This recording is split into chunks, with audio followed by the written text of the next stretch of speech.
अखिलेश ने बताया कब झूठ बोलने लगती है बीजेपी। बीजेपी नेता अगर अंग्रेजी में बयान दे तो क्या होता है अर्थ। योगी सरकार के दावों पर सपा चीफ ने उठा दिया सवाल। लोकसभा चुनाव के लिए सभी की नजरें यूपी पर टिकी है और यूपी में इस बार मुकाबला बीजेपी और समाजवादी पार्टी के बीच होता दिखाई दे रहा है। वैसे सपा इंडिया गठबंधन में शामिल है, इसलिए उसका कांग्रेस से यूपी में गठबंधन हो सकता है। लेकिन एमपी विधानसभा चुनाव के चलते जो हालात बने हैं उसके बाद कहा जा रहा है कि शायद कांग्रेस और सपा के रास्ते अलग हो चुके हैं, जिसके बाद अखिलेश यादव ने पूरे राज्य में पार्टी को मजबूत बनाने की कोशिश तेज कर दी है। अखिलेश यादव के निशाने पर बीजेपी और सीएम योगी आदित्यनाथ हैं, क्योंकि सपा चीफ को एहसास है कि उनके रास्ते में सबसे बड़ी रुकावट योगी ही हैं।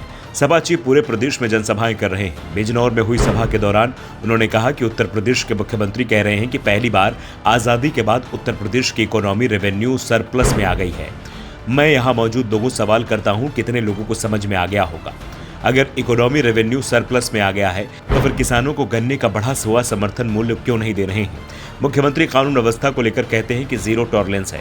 पत्रकार साथियों, बताओ कि जीरो टॉलरेंस क्या है। हम तो कहेंगे कि अधिकारी हमें समझाओ कि जीरो टॉलरेंस है क्या। अधिकारी तो होगा, वही हमें बता दे कि जीरो टॉलरेंस क्या है। बीजेपी सरकार पर निशाना साधते हुए अखिलेश यादव ने कहा कि ऐसे लोगों से हमें सावधान रहना है। जब उन्हें झूठ बोलना होता है, आम जनता को समझ में नहीं आए तो वे अंग्रेजी में बोलते हैं।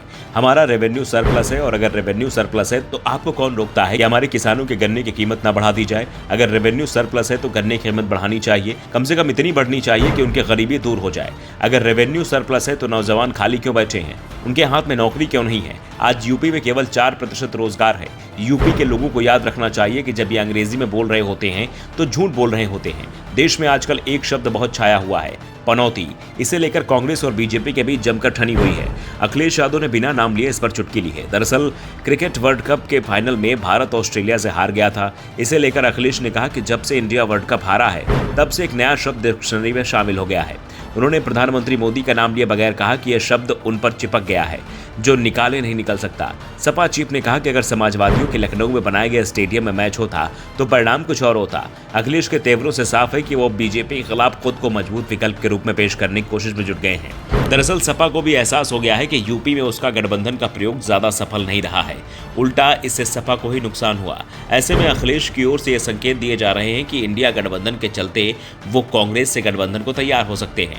लेकिन अपनी शर्तों पर अगर कांग्रेस गठबंधन को लेकर अपनी शर्त रखती है या अधिक सीटों की मांग करती है तो इस बार कांग्रेस के दबाव में सपा नहीं आएगी। दरअसल कहा जा रहा है कि अखिलेश यादव इस बार कांग्रेस को यूपी में 10 से ज्यादा सीटें देने के तैयार नहीं है, जबकि कांग्रेस 25 से कम सीटों पर चुनाव लड़ने की तरह तैयार नहीं है। ऐसे में अखिलेश ने अभी से ही बीजेपी के खिलाफ अकेले चुनाव लड़ने की तैयारी तेज कर दी है और उनके निशाने पर राज्य के सीएम योगी आदित्यनाथ के साथ प्रधानमंत्री नरेंद्र मोदी भी आ गए हैं। वैसे भी लोकसभा चुनाव राज्य सरकार की नीतियों पर नहीं, केंद्र सरकार की नीतियों पर लड़े जाने हैं। सपा की ओर से इस बात के संकेत भी मिल रहे हैं कि पार्टी जल्द ही उम्मीदवार घोषित कर सकती है।